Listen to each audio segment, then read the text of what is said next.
4 years of planning, millions of dollars, countless hours of coaching, preparation, and emotional investment. That is the baseline requirement to build a national team capable of competing on the global stage, and all of it has to compress down into a single month of play. But all that long-term momentum eventually collides with a brutal, unforgiving reality. In a knockout tournament, years of meticulous preparation are forced through the funnel of a 90-minute window in cities like Seattle. You either win or your tournament is over. When the referee blows the final whistle on a loss, that multi-year epic instantly dead ends for the collective unit on the pitch. The insular group identity they've spent years forging is shattered in a matter of seconds. To the public watching at home, the elimination feels like the close of a sweeping historic chapter. But for the players on the grass, it is an acute, overwhelming trauma that they are forced to process in real time. Almost immediately after leaving the field, these athletes are thrust into the sterile glare of a post-game press conference. The sweat hasn't even dried before the microphones are turned on. Reporters, operating on the timeline of the fans and the country, immediately ask for comprehensive tactical breakdowns. They want systemic reviews and an intellectual postmortem on the entire 4-year project. When asked to explain the lack of pressing or aggression in the match, veteran defender Tim Ream gives the only honest answer he has. "I don't have a full lot of answers for any tactical analysis at the moment." The media is asking a 4-year question, demanding answers about structural failures and long-term consequences. Ream, meanwhile, is entirely trapped in the emotional reality of the last 6 hours. Demanding an instant, intellectual autopsy of a loss from an athlete completely ignores their immediate biological and emotional state. To even survive the intense scrutiny of a global tournament, teams have to construct a strict psychological boundary. They deliberately shrink their world down to a very small, manageable space. This mental barrier is designed to repel a constant barrage of distractions. Media scrutiny, rumors of player suspensions, and the crushing weight of a host country's expectations bounce off the perimeter, leaving the core intact. Inside that space, the focus is incredibly narrow. The players obsess exclusively over their immediate group, the present moment, and the exact mechanics of the very next game. Shrinking their worldview like this isn't arrogance.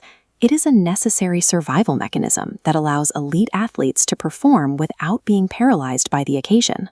The problem is that the exact psychological armor required to survive a deep tournament run leaves a player completely defenseless when that run suddenly collapses.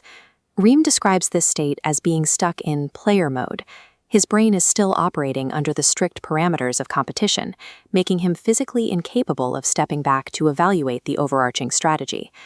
This hierarchy maps out an athlete's cognitive state immediately following an elimination. At the base, we have raw emotional processing. Higher-level functions like tactical analysis and structural review sit at the very top. But following a loss, the flood of acute grief and adrenaline rapidly expands, completely overwhelming the brain and disabling any capacity for analytical thought. As Ream points out, he needs several days of physical and mental distance. He has to wait for those raw emotions to subside before he can look at the match from an analytical and technical standpoint. The human brain cannot pivot on command from a state of micro-survival directly into macro-analysis. The grief of the elimination has to be processed long before the tactical tape can be reviewed. If a tactical review is impossible in the moment and the quest for the trophy is over, what actually remains of the effort? For Ream and his teammates, there was always a parallel objective running alongside the desire to win. They maintained a constant awareness of the millions of people, especially young boys and girls, watching their run unfold. Surviving the bracket was the primary focus inside their protective bubble. Inspiring the next generation of players was the macro objective happening on the outside. When the run ends, there is an immediate, palpable fear that the momentum will stop with it, that the public interest and the national conversation surrounding the sport will instantly evaporate. However, the success of a tournament campaign is rarely defined by who holds the trophy at the end. It's measured by the volume and intensity of the cultural conversation left in its wake. The instinct is to view an elimination as a total failure, an event that erases all the progress made over the preceding 4 years. Ream pushes back against that idea. He argues the conversation shouldn't die down.